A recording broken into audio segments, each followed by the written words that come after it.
तो hello guys, तो आज का टॉपिक है ऑप्टिकल एंड ज्योमेट्रिकल आइसोमेरिज्म। तो गाइस, जो अपना ऑप्टिकल आइसोमेरिज्म है हमने ऑलरेडी डिस्कस कर लिया है ऑर्गेनिक केमिस्ट्री के फर्स्ट यूनिट में। तो गाइस, ये अपने मेडिसिनल केमिस्ट्री में इसलिए ऐड किया गया है, जो अपने ऑप्टिकल आइसोमेरिज्म वाले ड्रग्स हो गए जो अपने वन फॉर्म से दूसरी फॉर्म में कन्वर्ट होते हैं, तो कन्वर्ट होकर हमारे ड्रग जो बॉडी है उसके ऊपर क्या इफेक्ट कर रहे हैं, ठीक है, उसके बारे में हम स्टडी करेंगे। तो सिंपल वे में कहें, जो अपना बायोलॉजिकल एक्शन है इसके बारे में स्टडी करेंगे। तो गाइस, जो अपने ऑप्टिकल आइसोमेरिज्म क्या होते हैं, यह वो मॉलिक्यूल्स होते हैं जिसमें क्या होता है, जो स्ट्रक्चर फॉर्मूला भी सेम होता है और जो मॉलिक्यूलर फॉर्मूला भी सेम होता है, और जो इसकी प्रॉपर्टी होती है ना वो भी सेम होती है, जो केमिकल फिजिकल प्रॉपर्टी होती है वो भी सेम होती है। बट इसमें डिफरेंस क्या होता है, इसका बिहेवियर होता है, ठीक है, जो लाइट का जो बिहेवियर होता है ना वो डिफरेंट होता है।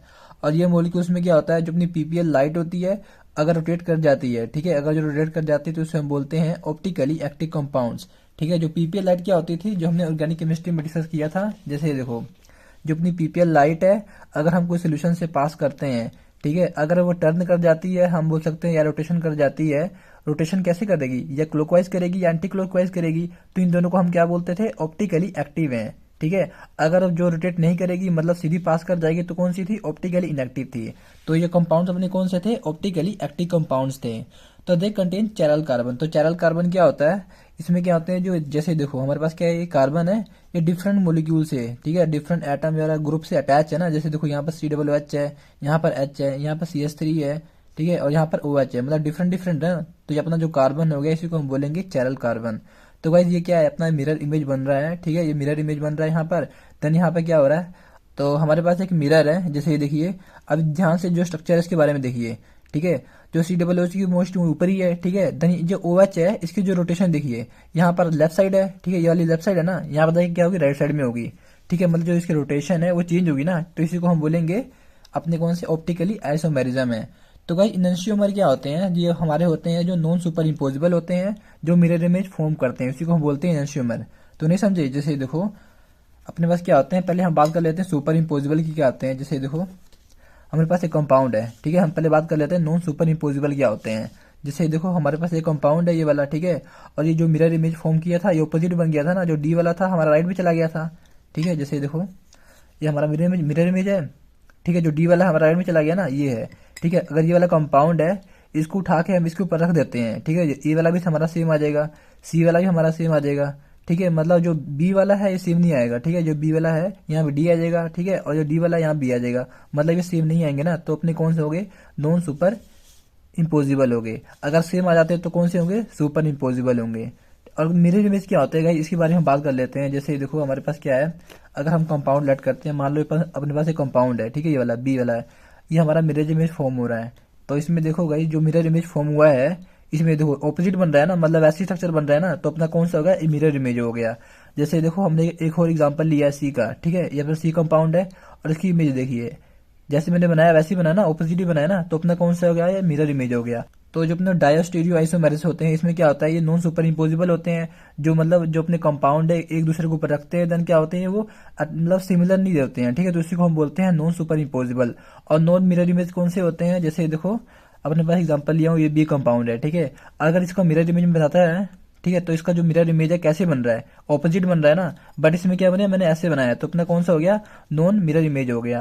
और सी कंपाउंड का देखिए, जैसे ये देखिए यहाँ पर ऑपोजिट बन रहा है ना, बट मैंने ऑपोजिट नहीं बनाया, तो अपना कौन सा हो गया, नॉन मिरर इमेज हो गया। तो जो अपने ड्रग है और जो सब्सटेंस है अगर रोटेट कर जाते हैं तो वो अपने कौन से होते हैं, ऑप्टिकली एक्टिव होते हैं। तो ऑप्टिकली एक्टिव कौन से होते हैं, जो अपने क्लॉकवाइज रोटेशन करते हैं और एंटी क्लॉकवाइज रोटेशन करते हैं, ठीक है। तो क्लॉकवाइज रोटेशन कैसे होती है, ये अपनी क्लॉकवाइज होगी और ये अपनी कौन सी होगी, एंटी क्लॉकवाइज, ठीक है। तो गाइस, जो अपने क्लॉकवाइज रोटेशन करते हैं तो इसको हम बोलते हैं डेक्स्ट्रो रोटेटरी, जिसे हम पॉजिटिव से डोनेट करते हैं। जो अपने एंटी क्लॉकवाइज रोटेशन करते हैं तो इसे हम बोलते हैं लीवो रोटेटरी, जिसे हम नेगेटिव से डोनेट करते हैं। तो गाइस, हम बात कर लेते हैं इसके बायोलॉजिकल एक्शन के बारे में। तो इसमें क्या होता है, हमारे पास दो इनैंशियोमर होते हैं, एक पॉजिटिव होता है एक नेगेटिव होता है। तो इनकी जो एक्टिविटी होगी ना डिफरेंट होगी, कैसे डिफरेंट होगी, जैसे देखो एग्जांपल के लिए, तो जैसे जो अपना नेगेटिव जो एड्रेनलिन होता है मोर एक्टिव होता है as compare to positive adrenaline से। तो जैसे हमें एक और एग्जांपल की बात करूं, जैसे हमारे पास एक स्ट्रक्चर है, ठीक है, इसमें क्या हो रहा है, जो अपना NH2 था ये ऊपर है, NH2 ये नीचे आ गया, ठीक है, मतलब ये डी पेंसिला अमाइन बन गया और ये हमारा L पेंसिलानिन अमाइन बन गया है, ठीक है। जो डी वाला है ये हमारा क्या हुआ, ट्रीटमेंट के लिए हम यूज करते हैं अर्थराइटिस। तो अर्थराइटिस क्या होता है, अपनी जॉइंट की हड्डियों की एक डिसीज है, जब हम उसको जो एल पेंसिलानिन अमाइन देंगे तो हमारा क्या होगा, हाईली टॉक्सिक हो जाएगा। ठीक है, अगर सपोज मान लो जो अपनी अर्थराइटिस एक डिसीज है, ठीक है, वो इसकी जगह डी की जगह हमने एल दे दिया, ठीक है, तो हमारे लिए वो टॉक्सिक बन सकता है। ठीक है, अगर किसी पेशेंट को हम दे देंगे तो उसके लिए क्या बन जाएगा, हाईली टॉक्सिक बन जाएगा, तो उसके लिए जान का खतरा हो जाएगा। तो अब हम बात कर लेते हैं जो ज्योमेट्रिकल आइसोमेरिज्म क्या होते हैं, जिसे हम सिस और ट्रांस आइसोमेरिज्म भी बोलते हैं। इसमें कहीं सेम ही होता है, बट इसमें डिफरेंस क्या होता है, जैसे कि स्पेस अरेंजमेंट होती है ना, वही डिफरेंस होता है। जैसे देखो हमारे पास क्या होता है, ये भी सी डबल बॉन्ड सी है, सी डबल बॉन्ड सी है, ठीक है। देन यहाँ पर जो सी एस थ्री दो है, ठीक है, यहाँ पर भी दो है, और यहाँ पर भी एच है, यहाँ भी एच है। बट इसमें क्या है, जो डिफरेंस क्या है, जहाँ पर सी एस थ्री यहाँ पर भी है और सी एस थ्री यहाँ पे, मतलब यहाँ पैरेलल में है, और सी एस थ्री यहाँ पर अल्टरनेट में है, मतलब ट्रांस है, मतलब क्रॉस में है ना। तो अपने कौन से को ट्रांस हो गए, और जो अपने पैरेलल में होते हैं उसे हम बोलते हैं सिस हो गए। तो इसका बायोलॉजिकल एक्शन क्या है, it also effects the biological activity of the drug molecules. जिसमें ड्रग मोलिक्यूल्स होते हैं ये बायोलॉजिकल एक्टिविटी को इफेक्ट करते हैं। इफेक्ट कैसे करते हैं, जब ये देखो हमारे पास एग्जांपल के लिए हमारे पास ये डी वाला है, ठीक है, डेक्स्ट्रो वाला है। जब ये अपने रिसेप्टर और जो अपने ड्रग है आपस में बाइंड होकर अपना एक्शन कर देंगे, देन क्या होता है, जब इसकी रोटेशन हो जाती है, ठीक है, जैसे देखो इसकी क्या होगी, रोटेशन होगी ना, ऐसे रोटेशन होगी, देन क्या होगा, ये घूम गया, ठीक है। देन क्या करेंगे, जब आपस में बाइंड होंगे, आपस में अटैच होंगे, तो यहाँ पे स्मॉल गैप रह जाते हैं। ये अपना गैप रह गया ना स्मॉल वाला, तो क्या यही अपना डिफरेंस आ गया। ठीक है, आपस में डिफरेंट होते हैं एक दूसरे से। तो जैसे एग्जाम्पल की बात हम बात करते हैं, जैसे प्लेटिन है, तो प्लेटिन क्या होता है, अपना एंटी कैंसर एजेंट होता है। ठीक है, जब इसको सिस प्लेटिन देते हैं देन क्या होता है, एंटी कैंसर एजेंट की तरह काम करता है। जब इसको हम ट्रांस प्लेटिन दे देते हैं देन क्या आता है, वो कैंसर को ठीक नहीं कर पाता है। तो जो सिस वाला होता है वो ठीक कर देता है, जो ट्रांस वाला है ठीक नहीं कर पाता है। तो गाइज आई होप आपको समझ आ गया होगा। तो फिर भी कोई भी डाउट रहता है तो आप कमेंट बॉक्स में पूछ सकते हैं। तो गाइज जो इसके नोट्स हैं मैं आपको 2-3 दिन में डिस्क्रिप्शन में अवेलेबल करा दूंगा। तो गाइज मिलते हैं नेक्स्ट वीडियो में।